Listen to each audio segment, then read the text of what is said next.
When you interview a lot of people, wild things can happen. And I get it. People are nervous. We say strange things, right? We do strange things. But there have been a couple of interviews that turned downright weird. Just weird. And I know you want to stand out in an interview for all the right reasons and be talked about for the right things. So I think there's some things we can learn from my weirdest interviews I've ever sat in. Let's get into it.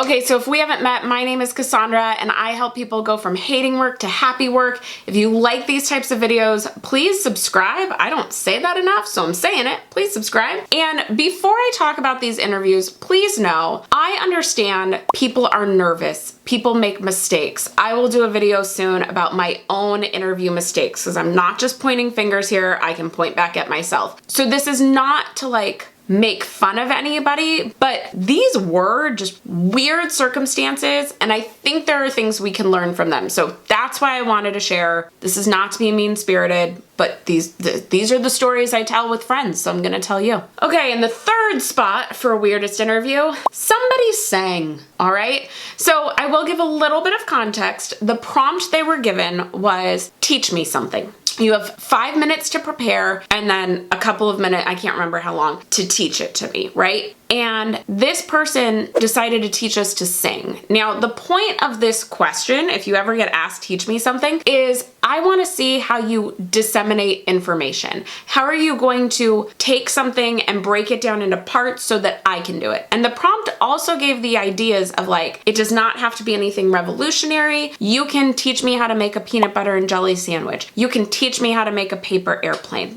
That's fine. And it's actually, when people do well at it, it's a really fun question. But this person decided to teach us how to sing, and they stood up in my tiny office with myself and another coworker. It was just awkward. It's too intimate a setting to sing. I mean, think about it if you just went in a small room with 1 or 2 people and were like, I'm gonna stand in the corner and sing now. They didn't really teach us how to sing. It very much felt like they just wanted to show off they have singing skills, and it was just weird. That's the only thing I can say is it was weird. So here's why it was weird. Her lack of awareness of how awkward it was made it that much more awkward. Her lack of awareness of this is not the right moment to do this sort of thing just made it very awkward and strange. And this goes a little bit to what I've said in a lot of videos of you need to be thinking about why they're asking the question and not just try and flip it around on what you want to do or what you want to talk about. Think about what's really going to show, hey, this is why I'm a good fit for this on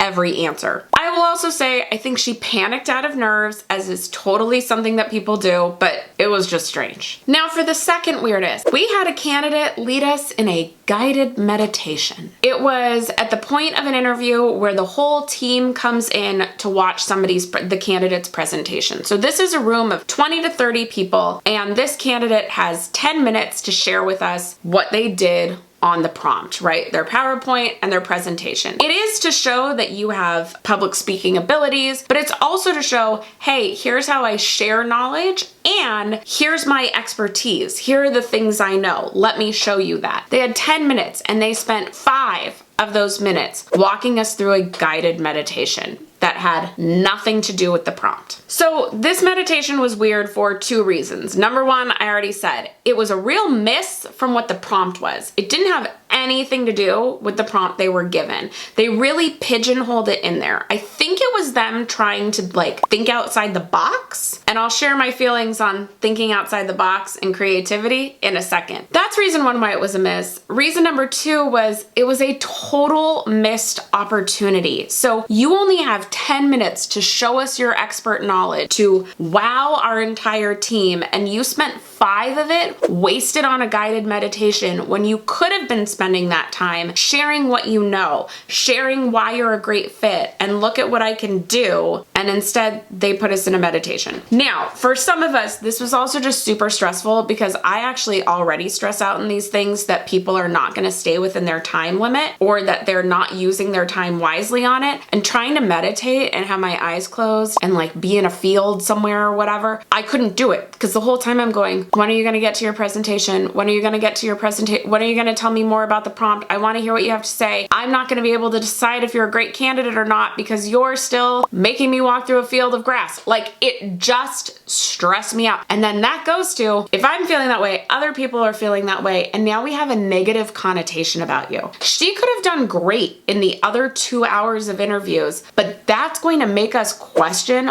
a lot about the candidate. Doesn't mean you'll absolutely lose the job, but it's not helping you, and we want every step along the way to help. Okay, so I'm going to assume that this candidate was trying to think outside the box, right? And here's my thing on that. If you want to think outside the box, if you want to get creative, you need to do the baseline parts of a job search with excellence and then add the creativity on top. We do not usurp the main parts of a job search for creativity. This is my thing too, when people, like, a video went viral last week, or a TikTok or something, of how a girl printed her resume on a cake and sent it to Nike. Totally creative. During the recession in 2008, people stood outside corporations being like, in need of work, right? And then they'd pass out their resume to cars. Those things only work if that resume on that cake is excellent. If that resume on that cake, printed on that cake, is like, I can do things, it doesn't work. That resume on that cake still needs to have great qualifications, great data, great achievements that show that she would be a good fit for the job, and this was just her way to get the foot in the door, to be like, here, acknowledge my resume, see what I can do. But the resume had to be great before it went on the cake. Same with this. If she was going to knock us out of the park with a presentation and then found a way to integrate a meditation into it, okay, but like, she started off with it and it had nothing to do with the presentation. So creativity is great. Out of the box thinking is great, but it needs to be a layer on top of the rules,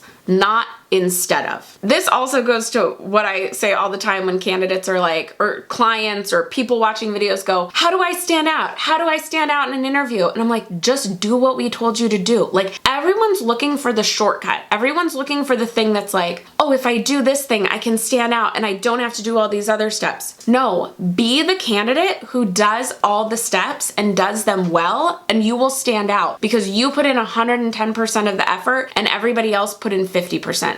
Everybody else hit easy apply on LinkedIn. Be the one who takes the extra time to go through all the steps. You will stand out for those reasons. The number one weirdest. And this one really is the weirdest, but it's not going to sound the wildest. I'm really hoping this translates. I was in a panel interview, 4 of us on a team, interviewing a candidate over Zoom, and they tried to sell us on their services instead of just do the interview. Like, they tried to take control of the interview in a way that's not healthy. Basically, this candidate was rubbing us the wrong way from point one. He told my boss, I think you have a lot of potential. I think there's a lot of great things I can do for you. You've got a lot of potential. Well, my boss is already like plenty successful. Doesn't need potential. He's already up here in what he does. So that was like, number one. Then there was a lot of grandstanding. It felt very much used car salesman-y of like, hey, here's what I am. This is what I can do. This is why I'm better than everybody else. Don't look at those other guys. I'm the one for you. But then like wasn't backed up with anything. So he was already really rubbing us the wrong way. And we kind of paused for a second because we were in Slack going, what do you think of this guy? I'm not okay with this. And he finally went, you know what? Let's just be real. Let me call out the elephant in the room. Let me call out the elephant because I know you all are looking for someone to do this. It was a lead gen job and they were taking it as copywriting, which there's some balance,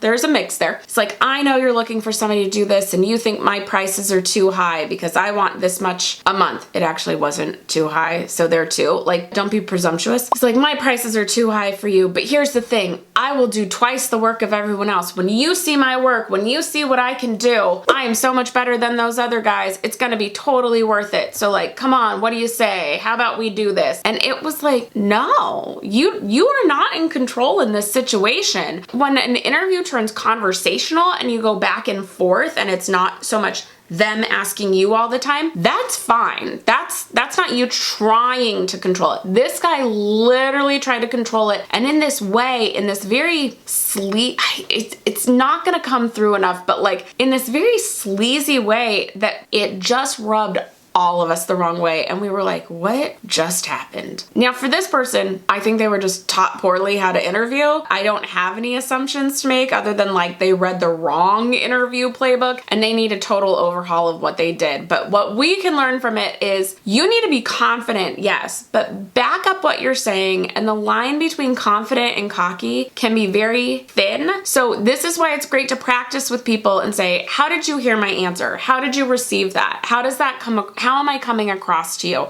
Because we don't want to be this person, and never turn the interview around to be like, hey, let's call out the elephant in the room. There was no elephant in the room. It was not what he thought. He just was not going to get the job. Now, if you want more help on your next interview, I have a free interview prep checklist for you. You can get in the description box below. And if you want to learn more mistakes you want to make sure you're not making, go watch 10 interview mistakes right over here. See you in the next one. Bye.